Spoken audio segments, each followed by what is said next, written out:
Welcome to today's episode. I am really excited to have Lindsey Matthews here.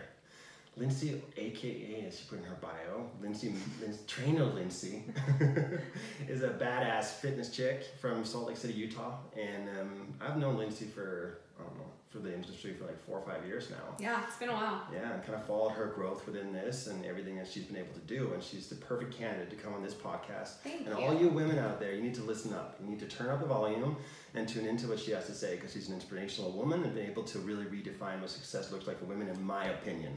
And now I'm going to introduce her, and she can introduce herself and talk more about who she is. But Lindsey, take it away. Thank you, Nick. Well, I asked him when I got here, I was like, I don't know why I'm here, because I don't really feel like I'm that successful. But I guess we'll see. See, now we're getting into the meat of why I really want to talk to you. So that's basically my story. Yeah, but this is like why I want to talk to you and why I really want to interview for this podcast. You know, you got 3 kids, right? Yeah. And when we started this podcast, you said you weren't successful. Yeah. So explain to me, like, how's that work for you?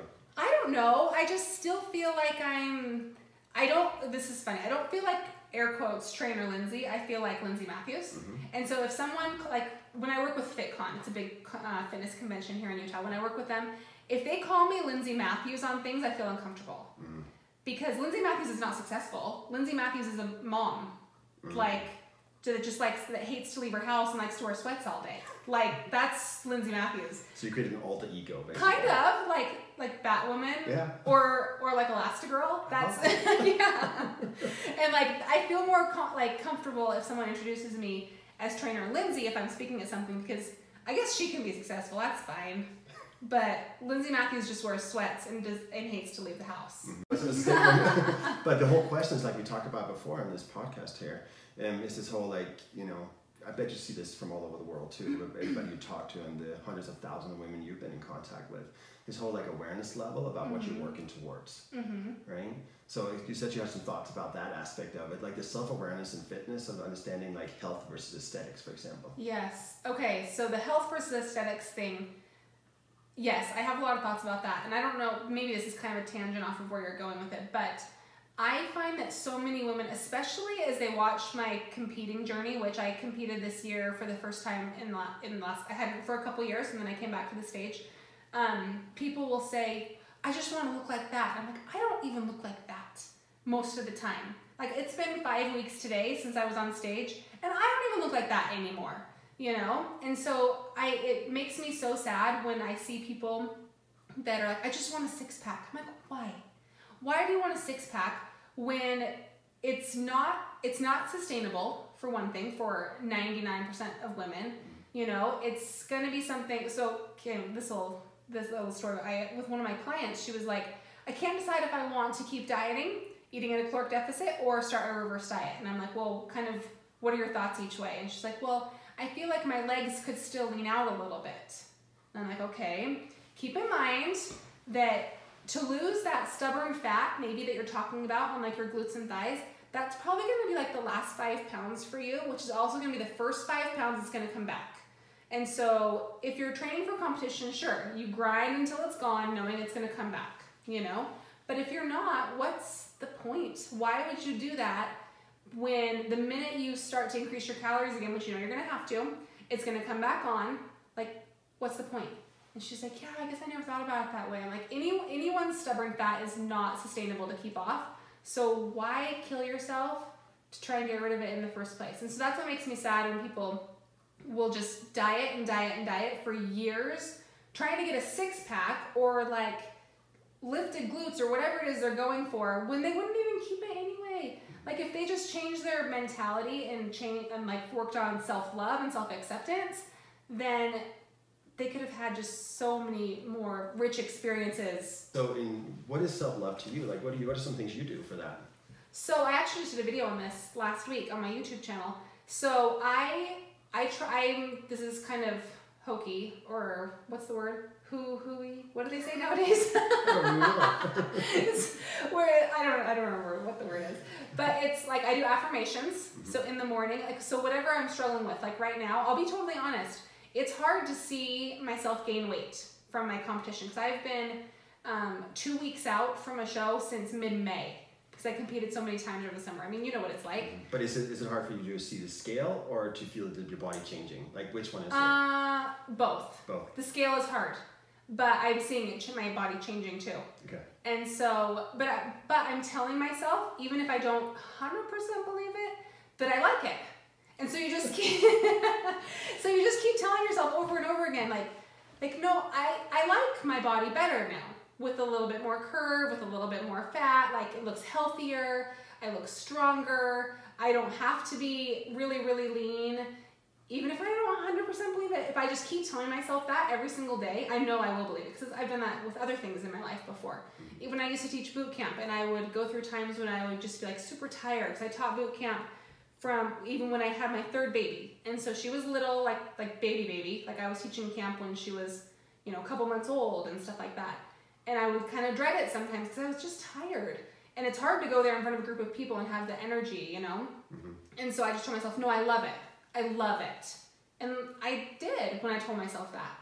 And so I think the words you say to yourself are so powerful that if you find, like, for me, it's my tummy. I'm very self-conscious of my tummy, which people would roll their eyes at, but everyone has their little things, So I tell myself right now, no, I love my tummy. It's cute. Like every woman does, And so I'm telling myself, I love it. I love my tummy. It's soft. It's feminine. It's beautiful. And I think that I'll believe that someday. You will. For me, it comes down to being able to disconnect from the fact that you are not your body, right? Yeah. It's like I explain to my clients, like, your body is like your car, right? Because inside of you, there's a beautiful, perfect soul, right? That's who you are. Yeah. You always go back to that. That's exactly who you are. Yeah. Everything else about that is just like when you get into your car, you get into your body and you drive it. I mean, you can't, it's not something that you can actually, leads back to you as to your worth, as who you are, as a person. Yes, your actions, if you are self-harming or whatever, will manifest on a physical level, but that's not who you are. You got a brain that's like a computer processor for your soul, right? Yeah. And then you have actions and all the other things, but you don't even know your thoughts, you don't know your feelings. Like, you're so much more than that. Yeah. What do you do to empower yourself? So that is kind of one of the things I do to empower myself. I set manageable goals. I'm big on writing things down. And planning. Like, I have multiple planners, and I plan out everything. So I have this planner that's really awesome. It's called the Panda Planner. That's a little product plug, but I get nothing from that. So it's just a planner that I really love. I wish it was a little prettier, though. It's not very, feminine. Anyways. Can you bind it in something different, though? You can go to Target. Maybe. I probably could. It's like leather bound. Anyways. So there's sections in there where you plan your month, and then it breaks it down by week, and it talks about, it starts with gratitude, which I think is huge. Every morning I try and think of 3 things I'm grateful for, even if it's just like my bed heater in the winter or something. I'm really thankful for my bed heater. But I'm thankful for my bed heater because it's like half the bed can be one temperature and the other half cannot. Can you cool it too? Yeah, well, no, you can't cool it. No, but I like a warm bed and my husband doesn't. So anyways, that's a separate thing. So in the Panda Planner, there's like your weekly plan and then your daily plan. And so I schedule like everything because I've got so many just different hats that I wear that I literally schedule down by the hour. And then I also create that in a note in my phone. And so even everything to like eat breakfast, like home from the gym, take Aubrey to school, like every little thing. And so when I can follow my schedule, that's empowering to me. And so, and it also comes down like making little promises with yourself that you can keep. So I know I'm going to the gym every morning. For me, the gym's not an issue, but it's more like, okay, here's my plan for my food today. If I stick to it and don't binge on cookies or something, then that's empowering to me, And so I remember what things make me feel strong, and it really all comes down to keeping the commitments I make with myself. So what I'm hearing you say is that you create these patterns of behaviors that you have to adhere to, right? And then you stay structured with those things? Yeah, and it sounds kind of like, oh, that's such a strict lifestyle, but to me that's not what it is. It's just following my intentions. Well, the only way to get change is discipline. Yeah, true. Yep. You gotta have discipline. You can have all the desire in the world. Right. You can do actions too, but you gotta follow through, and it's really the discipline aspect of things where people can't follow through on diets and everything else, right? Right. So you've been around the world now and kind of talked to women, especially in America, different. What are the main complaints that you're hearing right now from women about their life or their perception of themselves, or like what are some issues you're hearing? A lot of times people don't know how to take time for themselves. And so that's kind of one of my passions, is showing women that think they've, like, air quotes, tried everything and, like, quote, nothing works, you know, that it doesn't have to be that hard to carve out 25 minutes for your workout. And that right there is going to make you feel more empowered because you did that. You did that for yourself. And now your cup is full so that you can give to your spouse, your kids, your job, whatever it is. Same thing goes with diet. Like, you don't have to be your kid's garbage disposal. That just makes you feel crappy. You're not the dog who's gonna lick up all the food. You know what I mean? Like, make your own food. Don't eat like a kid. You don't need to eat fruit snacks. Like, make your own food. Stick to the things you set out to do, and it will be empowering. And then you have more of yourself to give to everybody else. What does that mean? So you talk about balance. What does that mean? So I feel like it means, like, you can have your dreams, but there are certain things that have in life that have to be non-negotiable. Okay. One of my friends just made a post about this on Instagram, like, yesterday, I think. And when it comes to something extreme like competing, or maybe it's being an entrepreneur, like something that's pretty extreme, you do have to have a lot of focus on that, for sure. But you can't completely stop doing the most important things in life. So what are those things? To me? Mm-hmm. Making dinner for my family. Okay. Which someone once was, I was stressing about getting home trying to make dinner for my family, and they're like, why don't you just drive through somewhere? I was like, we don't do that. I don't know why. I never even thought about that. And so, and it's not the money. I just know, like, it's just not something we're in the habit of doing, so I never thought about, like, driving through McDonald's to get dinner for my family. Don't go there. Yeah, I know. I just don't make that a habit. Yeah. So, I mean, things like making dinner for my family.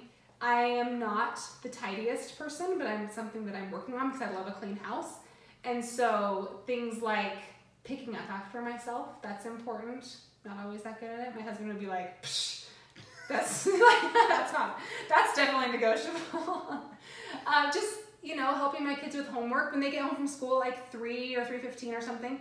I try and make sure I don't work until like 4:30. So if they need me, I'm available and I've got that time carved out for them. If they run off to play with friends or something, then sure, I'll go back to my computer and do whatever I need to do. But what else is non-negotiable? What about date nights with your husband or something? Yes, that is non-negotiable. They get a little boring. Like, when I'm close to a show, date nights include Costco and Walmart grocery shopping. Oh, that could be romantic. It can. It can. So yes, we always go out, and now just last few weeks we've been able to go out to dinner, and it's been so fun. I love date nights. That's non-negotiable. My workouts, non-negotiable. What about sleep for you? Sleep for me, that's another thing that's hard during prep because I go to bed at like 9 or something, so I get up so early. So it's non-negotiable in that most of this last summer I was going to bed before my kids. And I think I'm going to be one of those moms of teenagers who is like, Dad's going to pick you up, come home from your date and talk to Dad about it. Because that's kind of non-negotiable for me. Yeah. I'm not one of those moms that's going to be like, well, I had to stay up until 1 a.m. because I had to talk to my kid after their date. I'd be like, talk to you in the morning. Sorry. I love that. But see, now we're painting the real picture of why you are becoming successful, in your own world. Yeah. It's because of this, you are standing up for yourself. I guess you are successful. You are respecting yourself. Yeah, of course. You're making me feel so much better about myself today. I love that. So what's your end game with all this? Like world domination? Basically. The white Oprah? Yeah. Wait, what? The white Oprah. The white Oprah. Yes. Yeah. No. Where can people find you? Instagram, Facebook? Yes, those two for sure. Trainer Lindsey. Okay. So Lindsey with an EY. Mm-hmm. And then I have a little YouTube channel. I call it little because it is little. I put lots of time into it though. So go subscribe to my YouTube channel. There you go. Yes, so Trainer Lindsey on Instagram, Facebook, and YouTube. And all over Ideal Fit too. So what about website wise? I don't have a website. No, I just do my. I think about it, and then I'm like, I can't take on that project also. So just focus on my social media for now. Perfect. Well, I really appreciate you coming on the show. Thank you. Thank you for having me. Of course. Thank you so much. Boom. That went by so.